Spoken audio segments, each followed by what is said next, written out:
So, how do you say that some people don't have privilege when you basically just said that trans people aren't valid? They're not a thing. They're just girls pretending to be boys or boys pretending to be girls. Okay. Like, okay. Oh, someone's excited. Okay. Biological, but gender is a completely different thing. No, gender is not disconnected from sex. So. It's not completely disconnected, but it's still a cultural thing. It's still from society. It's Okay. No, it is not in the mind. Okay, you're not a man if you think you're a man. And I didn't say pretending, or if I did, I shouldn't have said pretending. Let me amend. You said playing. Okay, I said a boy who thinks he's a girl. That's the usual phraseology I use. Not playing. I usually say a boy who thinks he's a girl or a girl who thinks he's a boy, which is technically what we're talking about here. As far as the actual psychological issues at play, it used to be called gender dysphoria or gender identity disorder. Now they call it gender dysphoria. The idea that sex or gender are malleable is not true. Okay, and I'm not denying your humanity if you're a transgender person. I am saying that you are not the sex to which you claim to be. You're still a human being, and you're a human being with an issue that I wish you Godspeed in dealing with in whatever way you see fit. But if you are going to dictate to me that I'm supposed to pretend that men are women and women are men, no. My answer is no. I'm not going to modify basic biology because it threatens your subjective sense of what you are.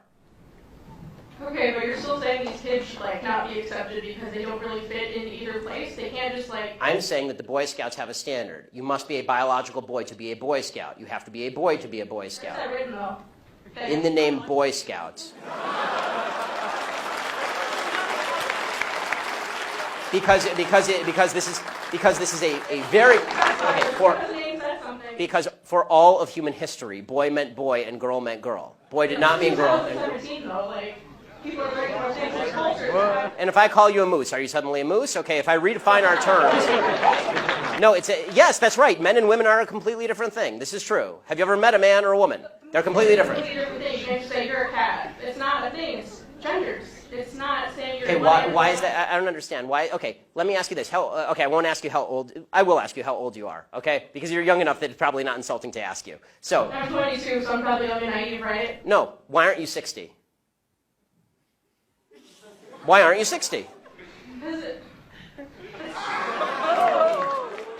And why can't you identify as 60? What is the problem with you identifying as 60? It's not the same as gender. You can't just. You're right. Age is significantly less important than gender.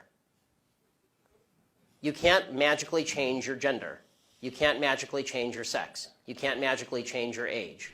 You can still legally change it. People recognize. You can't legally change your age, by the way.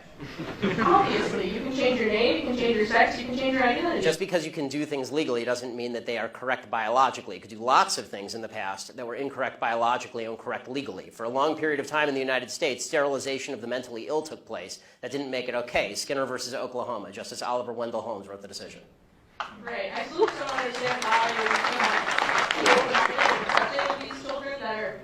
It's not a matter of open-minded and accepting. I want them to get treatment that they see fit, but that's not involving me. The idea behind the transgender movement as a civil rights movement is the idea that all of their problems would just go away if I would pretend that they were the sex to which they claim membership. That's nonsense. The transgender suicide rate is 40%. It is 40%. And according to the Anderson School at UCLA, it makes no difference. There's a study that came out last year. It makes no difference, virtually no difference, statistically speaking, as to whether people recognize you as a transgender person or not, which suggests there's a very high comorbidity between transgenderism, whatever that mental state may be, and suicidality. That has nothing to do with how society treats you. Do you think it could be because of they're bullied at school? No, I don't think that. I do not think that the discrepancy. First of all, I'm against bullying of any sort. Okay, the idea that somebody would beat somebody up is terrible. Okay, as somebody who's viciously bullied in high school, I'm not a fan of bullying. But the idea that the normal suicide rate across the United States is 4%. The suicide rate in the transgender community is 40%. The idea that 36% more transgender people are committing suicide because people are mean to them is ridiculous. It's not true, and it's not backed by any science that anyone can cite. It is pure conjecture. In fact, it's not even true that bullying causes suicide, according to a lot of studies. For example, in the black community, where the idea is supposedly that America is a racist society, blacks are bullied a lot. Okay, in the black community has significantly lower suicide rates than in the white community. In fact, in third world countries, the suicide rate is significantly lower than in first world countries. Suicide actually seems to be a privilege of the upper classes if you actually look at it from a financial perspective. So the idea that suicidality is directly a result of people like me saying, no, men are not women and women are not men, it's not true. It's also... So you think it doesn't impact their identity at all, or their depression, or how they feel about themselves? I think the idea that you're going to sacrifice the entire society's proper definition of sex because you think that there is in legal terms, somebody with an eggshell skull, meaning that somebody who has a pre-existing condition that makes them more susceptible to criticism, that is not a way to run a society. You can't sacrifice truth because some people are going to actually suffer because of the truth. Plus, there's no evidence whatsoever that the suicide rate would go down in the transgender community in any marked way if people just started pretending that men were women and women were men. We're trying that experiment now. We'll find out whether it works. So far, no evidence. Have you talked to a group of trans people at all instead of this group of, like, white people? I'm more than happy to talk to a group of any people who will have me, but usually they protest me. Okay, last question about your Planned Parenthood thing. So why do you think it's not about controlling women's bodies and just about the separate life? Like, after the baby is born, how come when people don't care about them? They don't care where they end up in foster care, they don't care about the mother being poor? Like... Okay, I do care about the mother being poor, I do care about foster care. Okay, but why don't you advocate for that, though? Because Planned Parenthood is supposed to prevent abortions. Because, Planned Parenthood doesn't prevent abortions. They perform hundreds of thousands of abortions a year. They perform 300,000 abortions a year. They're the leading abortion mill in the United States. Evidence for that, though? That they perform 300,000 abortions a year from Planned Parenthood. That's my evidence. They don't dispute that. No one disputes that. Like birth control and cancer. I'm not anti-birth control. I know. Birth control is extraordinarily cheap. That provides affordable birth control, which would in turn... Okay, they're not the only people in America who provide affordable birth control. You can go get a pack of condoms down at the local CVS for $12. Condoms break, people need medication too.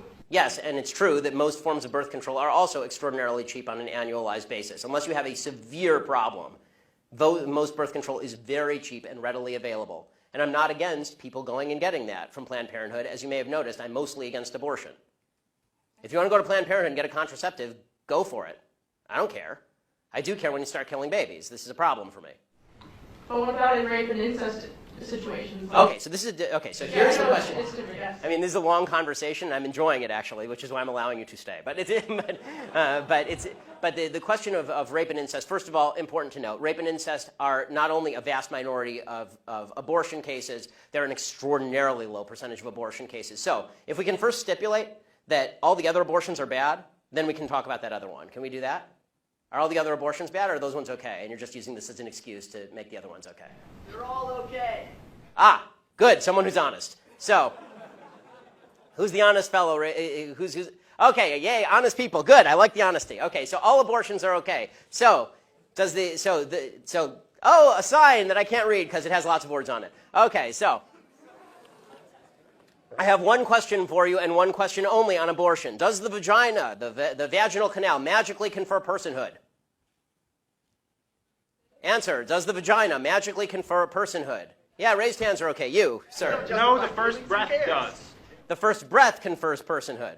Okay, so if the baby is in the womb and is exactly the same size and has not yet breathed, and you take a knife and you stab the baby in the head, a fully formed 9-month-old baby, it is not a human. The only thing that makes it a human is when it takes a breath.